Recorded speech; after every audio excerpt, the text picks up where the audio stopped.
আলাইকুম। আজকে আমি প্রেজেন্ট পারফেক্ট টেন্স সম্পর্কে আলোচনা করব। প্রেজেন্ট পারফেক্ট টেন্সের সংজ্ঞা যেমন যে কোনো কাজ অতীতে সম্পন্ন হয়ে গেছে, ঠিক আছে, অতীতে সম্পন্ন হয়ে গেছে, কিন্তু বর্তমানে এর প্রভাব বা ফলাফল বিদ্যমান রয়েছে। একটা কাজ অতীতে সম্পন্ন হয়ে গেছে কিন্তু এটা বর্তমানে এর প্রভাবটাও রয়ে গেছে, ফলাফলটাও রয়ে গেছে, তাকেই প্রেজেন্ট পারফেক্ট টেন্স বলে।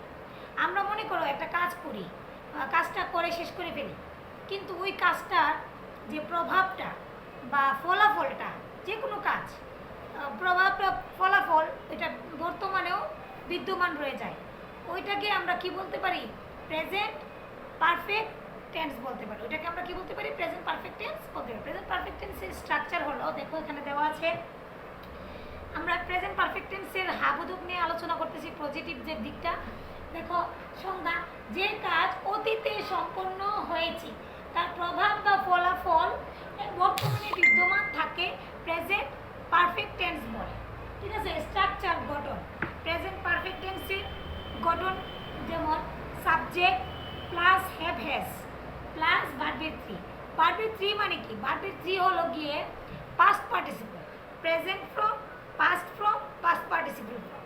তাহলে ভার্বের থ্রি মানে পাস্ট পার্টিসিপলকে বুঝাইছে, তারপরে অবজেক্ট। তাহলে আমাদেরকে গঠনটা বুঝে নিতে হবে, যে একটু ব্রেনে রাখতে হবে। প্রেজেন্ট পারফেক্ট টেন্সের যে স্ট্রাকচার, গঠনটা, এটা হলো প্রথমে সাবজেক্ট, তারপরে হ্যাভ হ্যাজ, তারপরে ভার্বের থ্রি মানে past participle from plus object. তোমরা আশা করি স্ট্রাকচার পর্যন্ত বুঝেছো।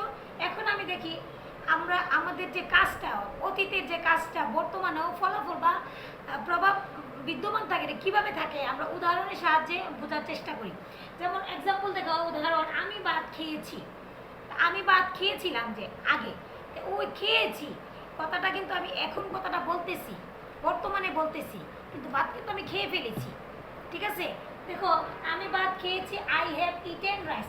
দেখো আমি, আই, এই যে সাবজেক্ট বসছে আই, তারপরে কি বলছি, আয়ের সাথে সব সময় হ্যাভ বসে। আই হ্যাভ ভার্বের তৃতীয় রূপ মানে past participle from eaten rice. আমি ভাত খেয়েছি, আই হ্যাভ ইটেন রাইস। তাহলে এই যে দেখো সাবজেক্ট আই, হ্যাভ হ্যাজের মধ্যে আয়ের সাথে হ্যাভ বসছে, হ্যাভ, তারপরে ভার্বের তৃতীয় রূপ মানে ইটেন, তারপরে এলো কি অবজেক্ট রাইস। আমি ভাত খেয়েছি, আই হ্যাভ ইটেন রাইস। কথাটা আমি এখন বর্তমানে বলতেছি, কিন্তু ভাত খেয়েছি কিন্তু আমি অতীতে। ঠিক আছে, দেখো তারপরে আবার দেখো সে স্কুলে গেছে, সে স্কুলে গেছে। তাহলে এই কথাটা he has gone to school. He হইল সাবজেক্ট, ওই যে হির সাথে সাবজেক্ট, হির সাথে কি বসবে? হ্যাজ বসবে। তারপরে past participle gone to school. তোমরা আমাকে প্রশ্ন করতে পারো যে ম্যাডাম এখানে গন বসলো কেন, ইটেন বসলো কেন, এটা কোথা থেকে আসছে?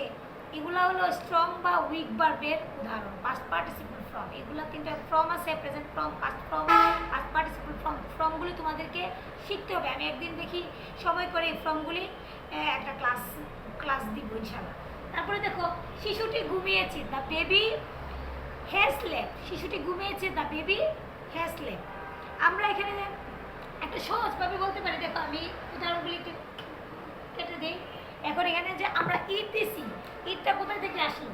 যেমন দেখো ইট, ইট হলো প্রেজেন্ট ফর্ম, আর এটা হলো পাস্ট ফর্ম হইলো এ টি এইট, আর পাস্ট পার্টিসিপল হলো ই এ টি ই এন, ইটেন।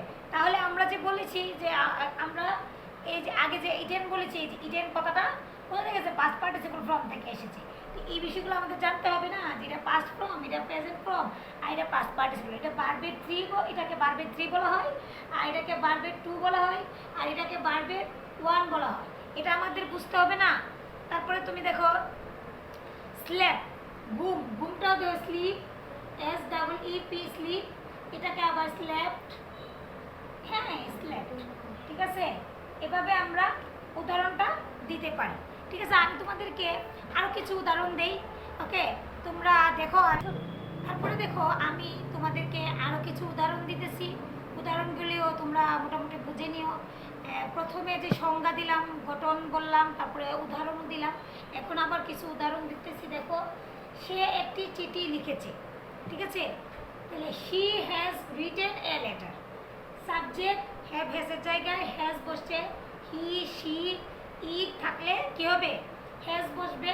তারপরে ভার্বের তৃতীয় রূপ পাস্ট পার্টিসিপল রূপ রিটেন, রাইট, রোট, রিটেন। এখানে পাস্ট পার্টিসিপল বসছে রিটেন এ লেটার। তারপরে দেখো, আমরা ফুটবল খেলেছি, ঠিক আছে? অতীতে খেলেছি, কিন্তু ফলটা এখনো বর্তমানে প্রভাব ফেলছে, ফলাফলটাও বিদ্যমান আছে। দেখো, আমরা ফুটবল খেলেছি, উই, আমরা ইংলিশ উইর সাথে বসবে have. We have played football. Played হইল প্রেজেন্ট ফর্ম, আর প্লেড হইল পাস্ট ফর্ম, প্লেড হইল পাস্ট পার্টিসিপল ফর্ম। এখানে পাস্ট পার্টিসিপল ফর্ম বসছে প্লেড ফুটবল। তারপরে দেখো, আমরা জানি যে হি, শি, ইট সিঙ্গুলার সাবজেক্ট, যেগুলো singular subject. He singular subject, she মেয়েদের ক্ষেত্রে সিঙ্গুলার সাবজেক্ট, ইট সিঙ্গুলার সাবজেক্ট, রহিম, করিম এগুলো সিঙ্গুলার সাবজেক্ট। যতটা সিঙ্গুলার সাবজেক্ট থাকবে এরপরে বসবে কি? হ্যাজ বসবে। এটা আমাদের জানতে হবে। তারপরে হলো আই, উই, ইউ, দে।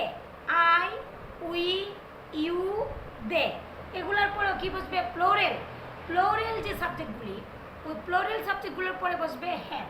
এটা আমাদের জানতে হবে। তাহলে আজকে আমরা প্রেজেন্ট পারফেক্ট টেন্স সম্পর্কে আলোচনা করছি। তোমরা ভালো করে বুঝে নিও। দেখো, বাসায় এগুলা করতে হবে। যদি বাসায় তোমরা প্র্যাকটিস না করো তাহলে কিন্তু বুঝবা না। টেন্স এমন একটা গ্রামার যেটা বেশি বেশি প্র্যাকটিসের দরকার। যত বেশি প্র্যাকটিস করবা তত বেশি তুমি পারফেক্ট হইতে পারবা। আর আমাদের ইংলিশ গ্রামার শিখতে গেলে অবশ্যই টেন্স জানতে হবে। আরও কিছু গ্রামাটিক্যাল নিয়ম আছে, ওগুলো জানতে হবে। আমি আস্তে আস্তে ইনশাল্লাহ তোমাদেরকে প্রত্যেকটা ক্লাসই দেওয়ার চেষ্টা করব। আমার জন্য সবাই দোয়া করবা ইনশাল্লাহ। যতটুকু বুঝিয়েছি, বুঝলে আমি খুব উপকৃত হব, আমার মনে শান্তি পাবো।